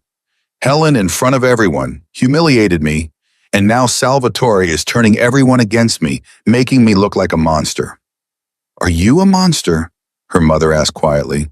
The question hung in the air. I'm a man who made mistakes. Derek's voice steadied. I'm a man who loves his girlfriend and wants her back. That's all. And if you help me, if you convince Lena to meet with me just once, just to talk, I can fix this. I can make her understand. I don't think that's a good idea. Please, Derek's voice turned pleading. You're her mother. She'll listen to you. Just get her to meet me somewhere public. Somewhere safe. Just to talk. That's all I'm asking. Lena watched her mother's face on the video feed Marcus had pulled up. Watched her hesitate. Watched her consider it. No, Lena stood. Call her. Now, tell her not to agree. Victor handed her his phone. Lena dialed. Her mother answered, distracted. Lena, ma. Now's not a good time. Don't help him. Lena's voice was steel. Whatever he's asking, the answer is no. Silence. Then her mother's sharp intake of breath. Are you listening to this conversation? Yes. Lena didn't apologize. And I heard Derek admit he hurt me. I heard him call it losing his temper. I heard him ask you to manipulate me into meeting him. Lena's listening? Derek's voice in the background sharp with anger. Of course she is. Salvatore probably has the whole house bugged. Just your mother's living room. Victor called out loud enough for the mic to catch. And only because you're there threatening He stopped. Threatening Lena. You're what? Derek's voice turned vicious. You're what, Salvatore? Your property, your toy. Say it. Tell everyone what Lena really is to you. She's under my protection. Victor's voice was ice. That's all you need to know. Protection. Derek laughed wildly. Is that what rich men call it now? You're sleeping with her, aren't you? Probably started the second you got her alone. And Lena's so desperate for safety, she's spreading her legs for... The audio cut off. Marcus had killed the feed. But the damage was done. Lena stood frozen, Derek's words echoing in her head. He's trying to get under your skin. Victor's hand found her shoulder. Trying to make you doubt yourself. Doubt me. Don't let him. Are you, Lena turned to face him, sleeping with me, is that the end game here? Victor's expression didn't change. If I wanted to sleep with you, I'd ask, clearly, directly. I don't trade protection for sex, Lena. That's what men like Derek do. Then what do you want? Lena's voice rose. Everyone wants something. You keep saying you'll protect me, keep me safe, give me everything I need, but what's in it for you? Peace, Victor's voice was quiet. I want to sleep at night knowing I use my power for something good instead of just making money. I want to look in the mirror and see someone better than my father. I want to save someone my mother couldn't be saved. The honesty in his voice made Lena's anger deflate. I'm sorry. She pressed her hands to her face. I'm sorry, Derek gets in my head, makes me paranoid. That's his goal. Victor pulled her hands away from her face. Don't let him win. Marcus's phone rang. He answered, listened, his expression growing grim. Understood. Keep visual. He ended the call. Derek just left the mother's house. He's getting back in the cab. Where's he going? Victor asked. Don't know yet, but boss, when he left, he was smiling. Lena's stomach dropped. Why would he be smiling? Because your mother agreed to something. Marcus pulled up the audio again. After we cut the feed, they talked for another 10 minutes. Our team couldn't hear what was said, but whatever it was, Derek looked pleased when he left. Call her back. Victor handed Lena his phone again. Find out what she agreed to. Lena dialed. Her mother answered after 5 rings. What did you promise him? Lena demanded. I didn't promise anything. Her mother's voice was defensive. I agreed to talk to you, to ask you to consider meeting with Derek. In a public place with witnesses, just to talk. No, Lena's voice was flat. Absolutely not. Lena, he's desperate. He's talking about ending things, hurting himself. I'm worried about him. That's manipulation, Lena shouted. He's manipulating you. Derek's not going to hurt himself. He's threatening to, so you'll feel guilty and force me to see him. You don't know that. I know him better than you do. Lena's hands shook. I lived with his manipulation for 3 years. He threatens suicide every time he doesn't get his way. Last month, he threatened it because I wanted to have dinner with my friend Sarah. It's all fake. What if it's not? Her mother's voice went small. What if he really does hurt himself and I could have prevented it? Then that's his choice, not yours. Lena was crying now. Mom, please, please don't do this. Don't make me responsible for Derek's decisions. I'm not making you responsible. I'm asking you to be compassionate. I was compassionate for 3 years while he broke my bones, Lena screamed. Where was his compassion? Where was yours? Her mother was quiet for a long moment. Then I'm trying to help both of you. You can't help both of us. You have to choose. Lena's voice went cold. Him or me. That's not fair. Life's not fair, Mom. You taught me that. Lena ended the call. She stood there, phone in hand, shaking. Victor took the phone gently. You did the right thing. Did I? Lena's voice broke. She's my mother. I just told her to choose between me and my abuser, and she couldn't do it. Then that tells you everything you need to know about her. Victor's voice was gentle. I'm sorry. Marcus's tablet pinged again. Boss, Derek's cab stopped. Marcus stopped, looked up. He's at the police station. He's turning himself in. Lena's breath caught. What? He's walking in right now. Marcus showed them the live feed from a traffic camera. Derek's shoulders slumped, walking into the precinct. He's actually doing it. Why Lena couldn't process it? Why would he turn himself in? Because it makes him look remorseful. Victor's expression was grim. He'll claim he was drunk and scared. He'll say he never meant to hurt anyone. He'll play the victim for the judge. Judges love remorse. He'll get bail. Lena's heart sank. He'll be out by tomorrow. Probably. Victor pulled out his phone. But we'll be ready. Marcus, I want security tripled. I want cameras on every entrance. I want to know if Derek comes within 10 blocks of this building. Already on it. Marcus was typing rapidly. I'll also reach out to our contact at the precinct. Make sure Derek's bail conditions include staying away from Lena. Good. Victor turned to Lena. You're not leaving this building until Derek is handled. Permanently. I can't hide here forever. Lena's voice was hollow. You're not hiding. You're staying safe. Victor's hand cupped her face. There's a difference, or Lena wanted to argue, but she was so tired. Tired of fighting. Tired of being scared. Tired of watching her whole life implode on social media. I need to sleep. The words came out small. I can't think anymore. Then sleep. Victor guided her toward the bedroom. I'll wake you if anything changes. Lena climbed into this massive bed. Victor pulled the covers over her, his touch surprisingly gentle. Stay. The word escaped before Lena could stop it. Please, I don't want to be alone. Victor hesitated. Then he sat on the edge of the bed, his hand finding hers. I'll stay until you fall asleep. What if I have nightmares? Then I'll be here when you wake up. Victor's thumb traced circles on her palm. Sleep, Lena.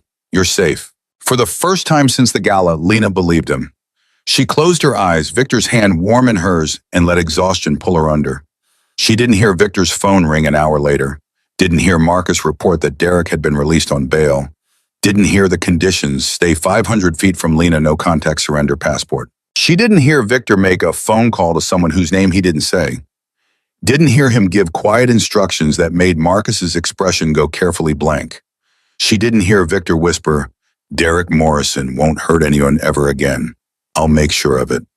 She slept peacefully, unaware that the war for her safety was just beginning, and that Victor Salvatore never lost a war. Lena woke to voices arguing in the next room. Victor's voice low and controlled. Marcus responding urgent. She checked her phone 4:47 a.m. She'd slept for 5 hours. The argument grew louder. Lena climbed out of bed, padded to the door. "Can't just make him disappear, boss, not with the police watching him." "I don't need him to disappear. I need him gone. There's a difference." "What difference you're talking about?" Victor's voice cut like steel. "I'm talking about giving him a choice. Leave the city with a severance package and a clean slate, or stay and face every crime he's ever committed. I have enough evidence to put him away for 20 years. He won't take the deal. His ego won't let him. Then his ego will destroy him." Lena pushed the door open. Both men turned. "You're awake." Victor's expression softened. "I didn't mean to wake you." "What deal?" Lena stepped into the room. "What are you offering, Derek?" Victor exchanged a look with Marcus. "Come sit. I'll explain." Lena sat. Victor poured her coffee cream, no sugar, exactly right. The domesticity of it felt surreal given the conversation she'd just overheard. "Derek was released on bail 3 hours ago." Victor's voice was matter of fact. "He violated the conditions within 30 minutes. Lena's blood went cold. "How?" "He drove past this building. Twice. Security cameras caught him both times." Victor showed her the footage. Derek's car circling the block, slowing near the entrance. "He's testing boundaries, seeing how close he can get." "Did you call the police?" "Not yet."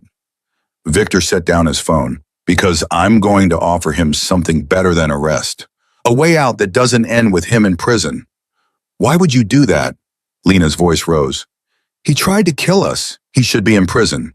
"He should be," Victor agreed. "But trials take months, appeals take years, and the whole time he'd be out on bail obsessing over you, finding ways to hurt you. So you're just letting him go." Lena couldn't believe what she was hearing. "I'm giving him a choice." Victor's eyes held hers. "Take $250,000, sign a binding contract that he'll never contact you again, never return to the city, and relocate somewhere far away. In exchange, I bury the evidence. He keeps his freedom." "He doesn't deserve freedom." "No, he doesn't." Victor's voice was gentle. "But you deserve peace. You deserve to stop looking over your shoulder. You deserve to move on with your life without Derek lurking in the background, waiting for his chance." Lena hated that he was right, hated that the practical solution meant Derek walking away unpunished. What if he takes the money and comes back anyway? Then the contract becomes void, and every piece of evidence goes to the police. Plus, I'll have him charged with fraud and breach of contract. Victor's smile was cold. "He won't risk it. Derek's a coward at heart. Cowards take the easy way out." "When are you making this offer?" "This morning. I've already had my lawyers draft the paperwork." Victor checked his watch. "Derek's meeting me at 9, neutral location, witnesses present." "I want to be there." Lena stood. "Absolutely not." Victor's voice was firm. "That's exactly what Derek wants. A chance to manipulate you, to make you feel guilty, to try one more time to get you back. I need to see his face when he agrees." Lena's voice shook. "I need to watch him choose money over me, so I never doubt that leaving him was right." Victor studied her for a long moment. "You'll stay in the car, you'll watch through the window, but you don't go inside." "Agreed." "Agreed." 4 hours later, Lena sat in Victor's town car outside a corporate law office. Through the tinted windows, she could see Derek pacing in the lobby. He looked terrible, unshaven, wrinkled clothes, eyes wild and red-rimmed. Victor emerged from the car, Marcus at his side. They walked into the building with the confidence of men who own the world. Derek's head snapped up. Even from a distance, Lena could see his expression shift from anxiety to rage. She couldn't hear the conversation, but she could read the body language. Victor calm and composed. Derek aggressive and loud. Marcus positioned between them like a wall. Victor slid a folder across the table. Derek opened it, read his face going from red to white. He shook his head violently, slammed his hand on the table. Victor said something. Derek's expression crumpled. Victor pushed a pen across the table. Derek stared at it for a long moment. Then he picked it up, signed, dropped the pen like it burned him. Victor produced a check, set it on the table. Derek grabbed it, stuffed it in his pocket, and stormed out. Lena sank lower in her seat as Derek passed the car. He didn't see her, didn't even look, just kept walking, shoulders hunched, defeated. Victor returned to the car, slid in beside her. It's done. He signed. Lena's voice was barely a whisper. He signed. Victor handed her a copy of the contract. Derek Morrison is required to be out of the state by midnight tonight. He's forbidden from contacting you in any form. He's forbidden from returning to this city for 10 years. If he violates any term, he forfeits the money and faces criminal charges. Lena read the contract, her hands shaking. It was real. Derek was leaving. She was free. Why did he agree? Lena looked up. He could have fought this, could have refused. Because I showed him what fighting would cost him. Victor's expression was grim. I had documentation of every woman he hurt before you, every crime he committed, every lie he told. I gave him a choice: take the money and disappear, or spend the next 20 years in prison. He chose himself, just like he always does. Lena should have felt victorious. Instead, she felt hollow. 3 years of my life, and he sold me for $250,000. He didn't sell you. He never had you. Victor's hand found hers. You were never his, Lena. You were always your own. The words broke something in Lena. She started crying, great heaving sobs that shook her entire body. Victor pulled her against his chest, held her while she fell apart. I wasted so much time. Lena's voice was muffled against his shirt. 3 years I can never get back. You survived. Victor's hand stroked her hair. That's not nothing. That's everything. They sat like that for a long time. The driver discreetly raised the privacy screen. Marcus waited outside. The city moved around them, indifferent to Lena's grief. Finally, Lena pulled back, wiped her eyes. What now? Now you decide. Victor's voice was gentle. You're free, Lena. Truly free. You can stay with me. You can get your own place. You can leave the city entirely. The choice is yours. What do you want me to do? I want you to do whatever makes you happy. Victor's thumb brushed away her tears. I want you to remember what happiness feels like. Lena realized she didn't know anymore. Happiness had been a stranger for so long. Can I stay with you just for a while longer? The request felt vulnerable, dangerous. You can stay as long as you need. Victor's smile was soft. There's no timeline, no pressure. Lena's phone buzzed. Her mother's name flashed on the screen. She almost didn't answer, then reconsidered. Mom, Derek just called me. Her mother's voice was strained. He said he's leaving the state, that Victor paid him off, that you're choosing money over love. Is that what you think? Lena's voice was flat. That I'm choosing money. I think... Her mother hesitated. I think I don't understand what's happening anymore. Derek sounded broken, Lena. Completely broken. Good. The word came out harder than Lena intended. He broke me for 3 years. Now he knows how it feels. That's not like you. You're not vindictive. Maybe I should be. Lena's anger flared. Maybe I should have been vindictive a long time ago. Maybe if I'd fought back instead of making myself smaller, Derek would have stopped. You can't blame yourself. I don't blame myself, Lena shouted. I blame him, and I blame you for taking his side. I'm not taking his side. Yes, you are. Lena's voice cracked. You called him. You listened to his sob story. You asked me to meet with him. You made excuses for his violence, just like you made excuses for Dad. Her mother's sharp intake of breath told Lena she'd struck a nerve again. Your father and Derek are nothing alike. Her mother's voice shook. They're exactly alike, and you know it. Lena's voice went quiet. The only difference is I got out. You never did. I couldn't leave. You chose not to leave, Lena corrected, just like you're choosing Derek over me right now. I'm not choosing anyone. Then prove it. Lena's voice was steel. Stop calling him. Stop making excuses for him. Stop trying to convince me that what he did wasn't that bad. Just stop. Silence stretched between them. I love you, Lena. Her mother's voice was small. I'm trying to protect you. You can't protect me from Derek and support him at the same time. Lena's throat was tight. You have to pick. Why are you making me choose? Because Derek made me choose 3 years ago between myself and him. I chose wrong for too long. Lena wiped her eyes. I'm choosing right now. I'm choosing me. And I need to know if you're going to choose me too. Her mother was quiet for a long time. Then, I need time to think. Take all the time you need. Lena ended the call. She sat there, phone in hand, feeling like she'd just lost everything and gained it back simultaneously. That was brave. Victor's voice was treated. That was terrifying. Lena looked at him. What if she chooses him? Then you'll know where you stand, and you'll move forward anyway. Victor's hand found hers. You don't need her approval to heal Lena.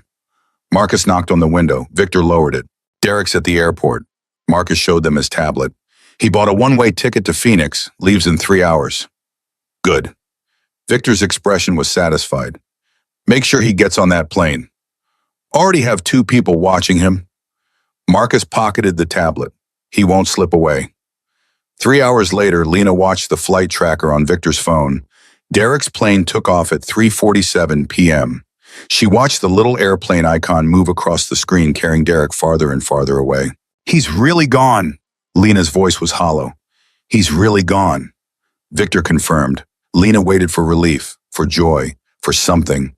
Instead, she felt numb. Why don't I feel better? She looked at Victor. He's gone. I'm safe. Why do I feel worse? Because grief doesn't follow logic. Victor's voice was gentle. You're grieving 3 years of your life. The person you were before Derek. The future you thought you'd have. That takes time to process. How long? As long as it takes. Victor pulls her against his side. There's no timeline for healing. Lena leaned into him, letting his warmth ground her. What if I never heal? What if I'm broken forever? You're not broken. You're healing. Victor's hand stroked her hair. There's a difference. That night, Lena couldn't sleep. She wandered through Victor's penthouse, feeling like a ghost in someone else's life. The city glittered below, beautiful and indifferent. She found Victor in his office working despite the late hour. Can't sleep. He looked up from his laptop. Can't stop thinking. Lena sat in the chair across from his desk. About everything Derek said. About being a gold digger. About trading one man for another. About whether any of it was true. Victor finished. Lena nodded. Do you want my money? Victor asked directly. No, Tom. The answer was immediate, honest. Do you want my power? No, it terrifies me. Do you want me? Victor's eyes held hers. Lena's breath caught. I don't know. I don't know what I want anymore besides safety. And I hate that. I hate feeling so broken I can't even answer a simple question. It's not a simple question. Victor stood, moved around the desk. And you're not broken. You're traumatized. There's a difference. Everyone keeps telling me, I'm not broken. Lena's voice cracked. But I feel broken. I feel shattered into 1,000 pieces, and I don't know how to put myself back together. Then don't. Victor sat beside her. Don't put yourself back together as you were. Build something new, something stronger. I don't know how. Yes, you do. Victor's hand cupped her face. You already started. You left Derek. You kissed me. You stood up to your mother. You're already building yourself back. You just can't see it yet. Lena wanted to believe him, wanted to feel as strong as he claimed she was. What if I can't do this? She whispered. What if I'm too scared, too damaged? Then I'll be scared with you. Victor's thumb brushed her cheek, and we'll figure it out together. Why? Lena searched his face. Why do you care so much about a broken waitress you barely know? Because you're not a broken waitress. Victor's voice was fierce. You're a survivor. You're brave. You're strong enough to ask for help when you needed it. And that strength, that's rare, Lena. That's worth protecting. Lena's eyes burned. I don't feel strong. You don't have to feel it for it to be true. Victor pulled her to her feet. Come, I want to show you something. He led her to the windows. The city sprawled below like a galaxy of lights. See that? Victor pointed to the glittering skyline. Every single person down there is fighting a battle you know nothing about. Some are winning, some are losing, but they're all fighting, just like you. That's supposed to make me feel better. It's supposed to make you feel less alone. Victor's hand found her shoulder. You're not the only person who's ever been hurt. You're not the only person trying to heal. You're just the only one I'm choosing to help right now.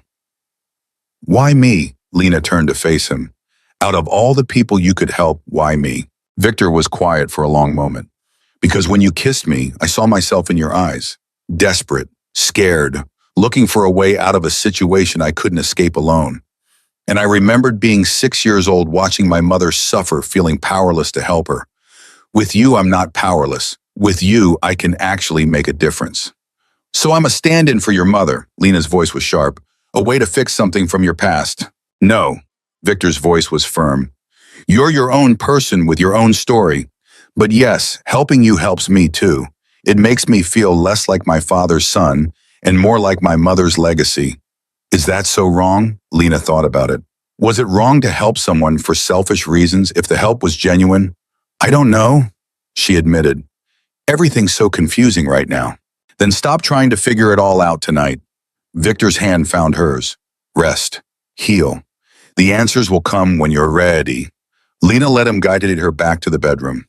Let him tuck her in like a child. Let herself feel cared for without questioning the motives behind it.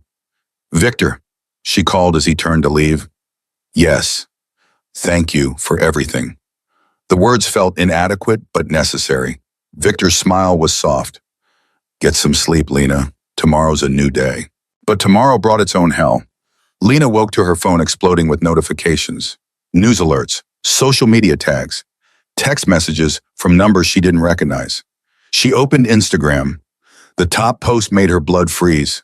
Derek's face bruised and bloodied, posted from a hospital bed in Phoenix. The caption, Victor Salvatore had me beaten. I took his money to protect Lena, and this is what he did. I'm filing charges. The video showed Derek struggling to speak, his face swollen. I agreed to leave because Salvatore threatened to kill me and if I didn't. I thought if I just took the money and left, Lena would be safe. But his people followed me to Phoenix. They jumped me at the airport. Beat me unconscious. This is what happens when you cross Victor Salvatore. The comments were vicious. I knew Salvatore was a criminal, poor Derek. Someone arrest Salvatore. Lena chose a monster. Lena's hands shook. She ran to find Victor. He was already on his phone, Marcus beside him, both looking grim. Tell me you didn't do this. Lena's voice was barely a whisper. Tell me you didn't have Derek beaten. Victor looked up. His expression was ice. I didn't. Then who did? I don't know. Victor's jaw tightened. But I'm going to find out. Marcus's phone rang. He answered, listened, his expression going dark. Boss, we have a problem. Security footage from Phoenix Airport shows 2 men following Derek. They match the description of... He stopped, looked at Victor. They match the description of guys from the Moretti crew. Victor's expression went absolutely cold. Moretti. Who's Moretti? Already, Lena asked. A business rival. Victor's voice was deadly quiet. Someone who would love nothing more than to frame me for assault. Make me look like the criminal Derek's claiming I am. So this is a setup. Lena felt sick. This is war. Victor stood, and Derek just became a pawn in someone else's game. Marcus was already pulling up security footage on his tablet. Moretti's been looking for leverage against you for months. Derek handed it to him on a silver platter. Show me. Victor's voice was ice. The footage was grainy but clear enough. 2 men in dark jackets trailing Derek through the Phoenix airport. Derek stopping at a vending machine. The men closing in. Then the camera angle shifted and they were gone. They took him somewhere without cameras. Marcus swiped to the next video. He shows up 40 minutes later in the emergency room. Face beaten, ribs cracked. Someone worked him over good. Lena felt sick. This is my fault. If I hadn't kissed you, if I hadn't dragged you into this, stop. Victor's hand gripped her shoulder. This isn't about you anymore. Moretti's using Derek to get to me. He would have found another way eventually. But Derek's still hurt because of me. Derek's hurt because he's stupid enough to be used. Victor's voice was harsh. He called Moretti. Had to. Moretti doesn't just randomly know about Derek unless Derek reached out first. Marcus nodded. I'll check Derek's phone records from the last 24 hours. Do it now. Victor pulled out his own phone. I need to make some calls. Damage control before this gets worse. But it was already worse. Lena's phone wouldn't stop buzzing. News outlets requesting interviews. Her mother calling repeatedly. Friends she hadn't spoken to in years suddenly concerned about her safety. She opened Twitter. The trending topic, #arrest Salvatore. The narrative had shifted overnight. Derek was the victim, Victor was the monster, and Lena was the naive girl caught in the middle. One tweet had 50,000 retweets. Victor Salvatore literally paid someone to beat his girlfriend's ex, and y'all are calling him a hero. He's a criminal. Another Lena Marlowe traded one abuser for another. This is tragic. They think you beat Derek. Lena showed Victor her phone. Everyone thinks you did this. Let them think it. Victor barely glanced at the screen. I know the truth. That's what matters. The truth doesn't matter if everyone believes the lie, Lena's voice rose. Your reputation, your business, will be fine. Victor's expression was calm. I've weathered worse storms than Derek Morrison and Tony Moretti combined. Marcus looked up from his tablet. Boss, Derek called a Phoenix number 6 times yesterday. The number traces back to a burner phone, but the location of the calls, same building as Moretti's Phoenix operations. There it is. Victor's smile was cold. Derek made a deal with Moretti. Take the beating, blame me, and probably get paid more than the $250,000 I gave him. Why would Derek do that? Lena couldn't wrap her mind around it. He could have just taken your money and disappeared. Because Derek doesn't want money. Victor's voice was hard. He wants you to suffer. He wants revenge. And Moretti offered him both. Lena's phone rang. Her mother, again. This time Lena answered. Did you see what Derek posted? Her mother's voice was shrill. He's in the hospital. Lena, Victor's people beat him unconscious. Victor didn't. Don't defend him. Her mother cut her off. I knew that man was dangerous, I told you, but you wouldn't listen. Mom, it wasn't Victor. Then who was it? Who else has a reason to hurt Derek? Someone trying to frame Victor, Lena shouted. Derek called them. He set this whole thing up. That's ridiculous. Why would Derek have himself beaten? For money, for revenge, because he's obsessed with destroying me. Lena's hands shook. When are you going to see Derek for what he really is? I see a man in a hospital bed with a broken jaw. Her mother's voice cracked. I see you defending the man who put him there. Victor didn't do this. Then prove it. Her mother's voice went cold. Show me proof that Victor's innocent. Because right now, all I see is a powerful man who silences anyone who gets in his way. Lena looked at Victor. He nodded once, pulled out his phone, and sent something. Lena's phone pinged. Check your messages, Lena told her mother. I just sent you the security footage. Watch Derek make phone calls to Moretti's people. Watch him set this whole thing up. Silence, then the sound of video playing. Her mother's sharp intake of breath. This could be anyone. It's Derek, Lena's voice broke. You can see his face. You can see the phone number he's calling. Stop making excuses for him. I'm not making excuses. I'm trying to understand. No, you're trying to find a way to blame Victor instead of admitting you were wrong about Derek. Lena was crying now. You've been wrong about him from the start, just like you were wrong about Dad. You have terrible taste in men, and you keep projecting that onto me. The words hung in the air like poison. I was trying to protect you. Her mother's voice was small.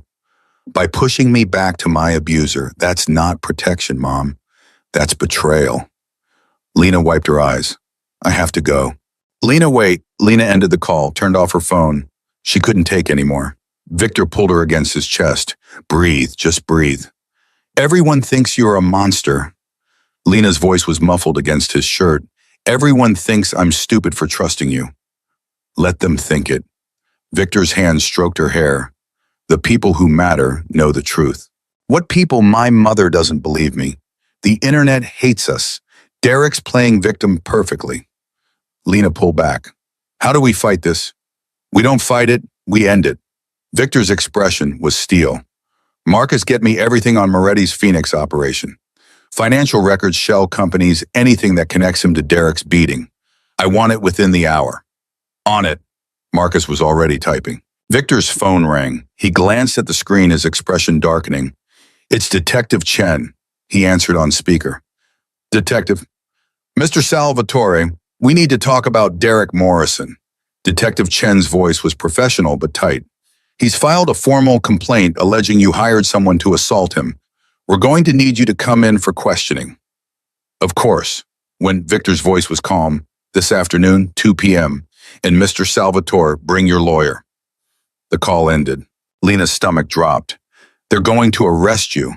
They're going to trade. Victor was already texting someone. But they don't have evidence. Just Derek's word against mine. And Derek's credibility is about to take a massive hit.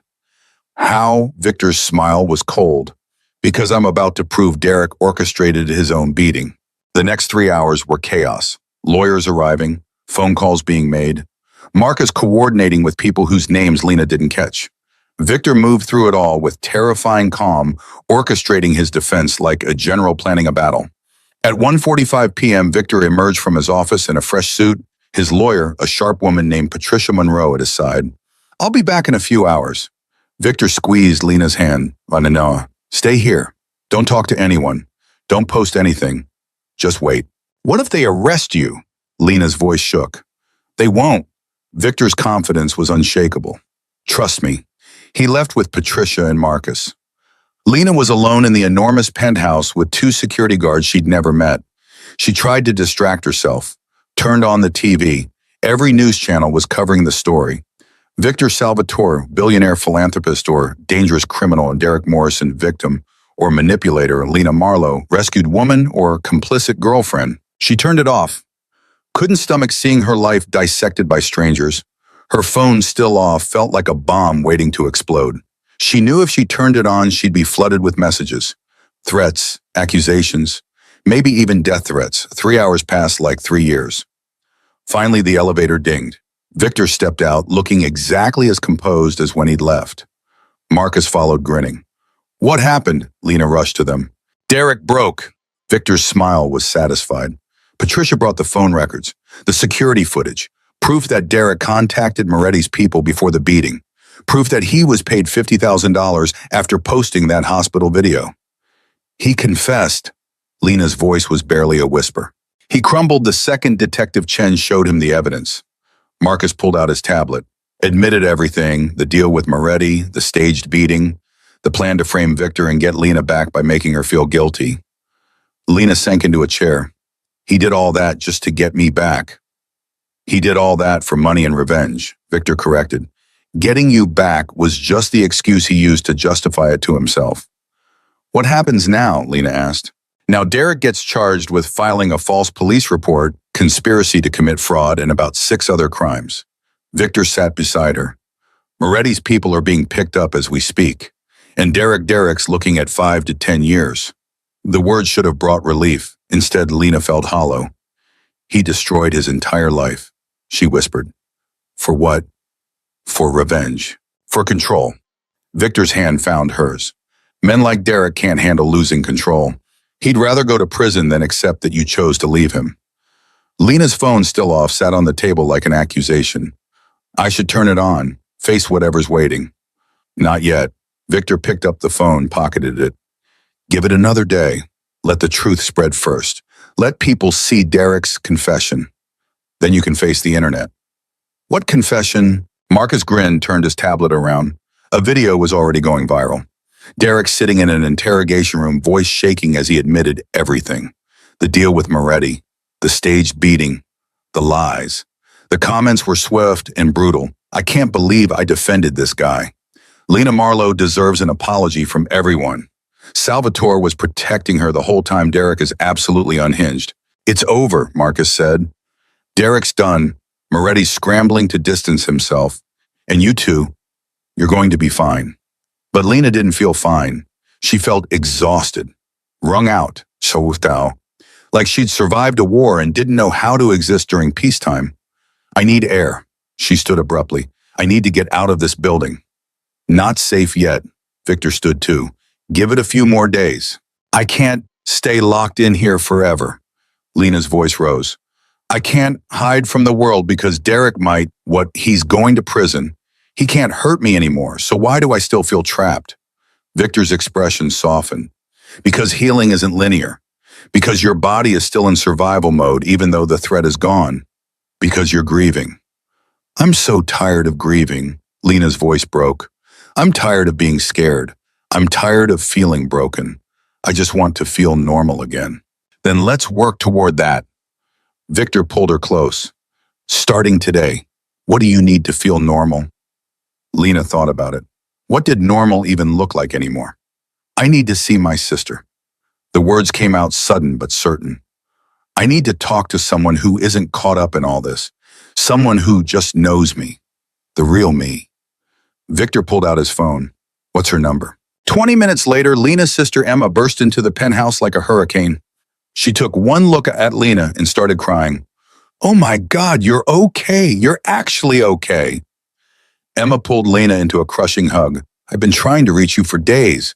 Mom said terrible things, and I didn't know what to believe. And I'm okay. Lena held her sister tight. I'm safe, I promise. Emma pulled back, studied Lena's face. You look different. I am different. Lena managed a small smile. I left Derek. Thank God. Emma's voice was fierce. I hated him. I would always hated him. But you seem happy, and I didn't want to. I should have said something. I should have helped you. You couldn't have done anything. Lena squeezed her sister's hand. I had to be ready to leave, and I finally was. Emma's gaze shifted to Victor, standing a respectful distance away. So, this is the infamous Victor Salvatore. Guilty. Victor's smile was slight. You must be Emma. Lena talks about you. Does she? Emma's tone was protective. What exactly are your intentions with my sister? Emma. Lena's face burned. What I need to know if he's going to hurt you too. Emma crossed her arms. I've seen the videos, the posts, Derek's confession, and I need to hear from you directly. Are you protecting Lena or using her arm? Victor didn't flinch. Protecting, no strings, no expectations, just safety. For how long? As long as she needs it. Victor's eyes held Emma's. Or wants it. Emma studied him for a long moment, then nodded. Okay, but if you hurt her billionaire or not, I will make your life hell. Victor's smile was genuine this time. I'd expect nothing less. Emma turned back to Lena. Can we talk alone? I know. Victor nodded, left the room with Marcus. The sisters sat on the couch, and for the first time in days, Lena felt like she could breathe. Tell me everything. Emma grabbed Lena's hands. Not the public version, the real version. How are you really doing? Lena opened her mouth to say fine, the automatic response. But Emma's eyes were too knowing, too honest. I'm terrified. The truth spilled out. I'm free from Derek, but I don't know who I am without him. I spent 3 years molding myself into whatever he wanted. I don't remember what I actually like, what I actually want, who I actually am. So find out. Emma's voice was gentle. You have time now. You have safety. Figure it out. What if I can't? What if Derek broke something in me that can't be fixed? Then you'll be beautifully broken. Emma squeezed her hands. Lena, you survived 3 years of hell. You kissed a stranger in front of 300 people to save yourself. You stood up to Mom. You faced down Derek multiple times. You're not broken. You're a badass. Lena laughed through tears. I don't feel like a badass. You don't have to feel it for it to be true. Emma echoed Victor's earlier words. Trust me, you're the strongest person I know. They talked for hours about Derek, about their mother, about their childhood and how it had shaped them both, about the future and what it might hold. When Emma finally left promising to visit again soon, Lena felt lighter, not healed, but less alone. Victor appeared with dinner Chinese takeout from Lena's favorite restaurant, the one Derek had refused to go to because he hated Chinese food. How did you know? Lena stared at the containers. You mentioned it once, 3 days ago. You said you missed good lo mein. Victor set out plates. I remember things. They ate in comfortable silence. No expectations, no performance, just two people sharing a meal. Can I ask you something? Lena set down her chopsticks. Anything. What happens when I am healed? When I don't need protection anymore. Her voice was quiet. Do I just leave? Move on, pretend this never happened? Victor was quiet for a long moment. What do you want to happen? I don't know, Lena admitted. I don't know if what I feel for you is real or just trauma bonding. I don't know if I'm staying because I want to or because I'm scared to be alone. I don't know anything anymore. Then don't decide yet. Victor's hand covered hers. Stay, heal, figure out who you are without Derek. And when you know what you want, tell me. Whether it's staying with me or leaving or something in between, I'll support whatever you choose. You'd really let me go. Just like that. If that's what you needed. Victor's voice was soft. I told you from the start I'm not Derek. I don't need to own you to care about you. Lena's eyes burned. What if I never figure out what I want? Then we'll figure it out together. Victor's thumb traced circles on her palm. No rush, no pressure. Just time. Time. The thing Derek had stolen from her. The thing Victor was giving back. Okay, Lena nodded. I'll stay, for now, until I know. That's all I ask. Victor smiled. That night, Lena slept deeply for the first time since the gala. No nightmares, no fear, just peace. She woke to sunlight and the smell of coffee. Victor was already up working in his office. Marcus was coordinating something with security. The city hummed below, indifferent and eternal. Lena made herself breakfast, real breakfast, not whatever Derek had decided she was allowed to eat. She sat by the window and watched the world move. Her phone finally turned back on, showed hundreds of messages. But mixed in with the hate and the questions were apologies. Support. People who'd believed Derek's lies now apologizing for doubting her. One message stood out. From her mother, I'm sorry. For everything. Can we talk? Lena stared at it for a long time. Then typed back. Not yet, but maybe soon. It wasn't forgiveness, but it was a start. 2 weeks later, Derek was sentenced to 8 years for conspiracy fraud and filing false reports. Moretti took a plea deal that kept him out of prison, but destroyed his reputation. The story faded from the news cycle, replaced by newer scandals. Lena started therapy, started figuring out who she was beyond survival, started healing. Victor kept his promise. No pressure, no expectations, just presence, support, safety. One morning, 3 months after the gala, Lena woke up and realized she was happy. Actually happy. Not just safe, not just surviving. Happy. She found Victor in the kitchen, making breakfast. I think I'm falling for you. The words escaped before she could stop them. Not because you saved me, not because of trauma bonding, but because you're kind and patient and you make me feel like I matter. And I needed to tell you that before I chickened out. Victor turned from the stove, his expression unreadable. Then he smiled, soft and genuine and real. I fell for you the night you kissed me. He crossed to her, cupped her face. When you chose yourself over fear. When you gambled everything on a stranger because you believed you deserved better. That's when I knew. Knew what? That you were worth protecting, worth knowing, worth, he hesitated, worth loving. Lena's breath caught. You love me. I'm falling, Victor corrected gently. Just like you. No rush, no pressure, just possibility. Lena kissed him, not out of desperation this time, not out of fear, but out of choice, out of want. When they pulled apart, Victor's eyes held warmth Lena had never seen before. What now, she asked. Now we figure it out together. Victor's smile was soft. One day at a time. No scripts, no plans, just us. Just us, Lena repeated. And for the first time in 3 years, the future felt like something to look forward to instead of something to survive. 6 months later, Lena had her own apartment, paid for by her new job at a nonprofit Victor had connected her with.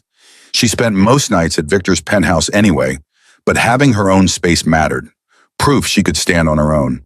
Her mother came to visit once a month. They were rebuilding slowly, carefully, with boundaries Lena had finally learned to set. Emma visited weekly, bringing laughter and normalcy and reminders of who Lena had been before Derek. Derek stayed in prison where he belonged. Lena never thought about him anymore. He'd become a footnote in her story instead of the whole narrative. And Victor became her partner. Not her savior, not her owner, her equal. They fought sometimes, made up, learned each other, built something real from the ashes of that desperate kiss. 1 year after the gala, Lena stood at the same venue for a different charity event. This time she wore a dress she'd chosen herself. This time Victor stood beside her as her boyfriend, not her protector. Nervous, Victor asked. Terrified, Lena admitted. Last time I was here, my life exploded. Last time you were here, your life began. Victor corrected. Everything before that night was just surviving. This is living. Lena looked around the ballroom at the same crystal chandeliers, the same marble floors, the same glittering crowd. But nothing was the same. She wasn't the same. You're right. She squeezed Victor's hand. I'm not that scared girl anymore. No, Victor's smile was proud. You're not. You're the woman who saved herself. I just happened to be there when you did. Lena kissed him soft and sure and full of promise. And when they pulled apart, she realized something profound. She wasn't running from fear anymore. She was running toward a future she'd built with her own 2 hands, and that future was finally beautifully, undeniably hers.